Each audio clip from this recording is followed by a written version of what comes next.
సూర్యాపేట జిల్లా హుజూర్ నగర్లోని ఓ ప్రైవేట్ ఆసుపత్రి నిర్లక్ష్యం ఒక యువకుడి జీవితాన్ని అంధకారంలోకి నెట్టింది.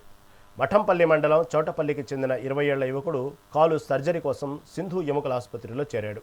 అయితే వైద్యులు చేసిన శస్త్రచికిత్స వికటించింది. తీవ్ర ఇన్ఫెక్షన్ సోకడంతో బాధితుడిని ఖమ్మం తరలించగా వైద్యులు కాలును తొలగించి ప్రాణాపాయం తప్పదు. కనీస అవగాహన లేకుండా సర్జరీ చేసి తమ బిడ్డను అవిటివాడిని చేశారంటూ బాధితుడి కుటుంబ సభ్యులు ఆసుపత్రి ముందు ఆందోళనకు దిగారు. బాధ్యులపై చర్యలు తీసుకుని తమకు న్యాయం చేయాలని వారు డిమాండ్ చేస్తున్నారు.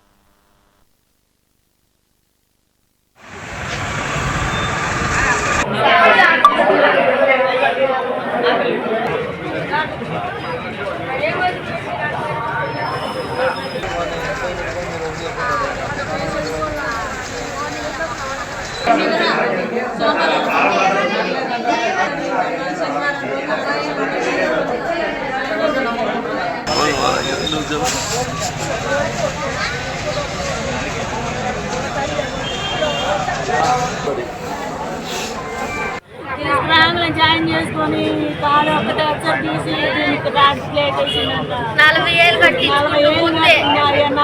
ఫస్ట్ కట్టించుకున్న తర్వాత మళ్ళీ 15 ఏళ్ళు కట్టించుకుంది. మొత్తం 55 ఏళ్ళు అయిపోయినాయి హాస్పిటల్లో.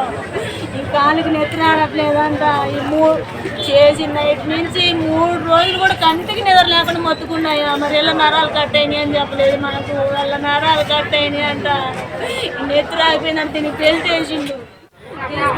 జాయిన్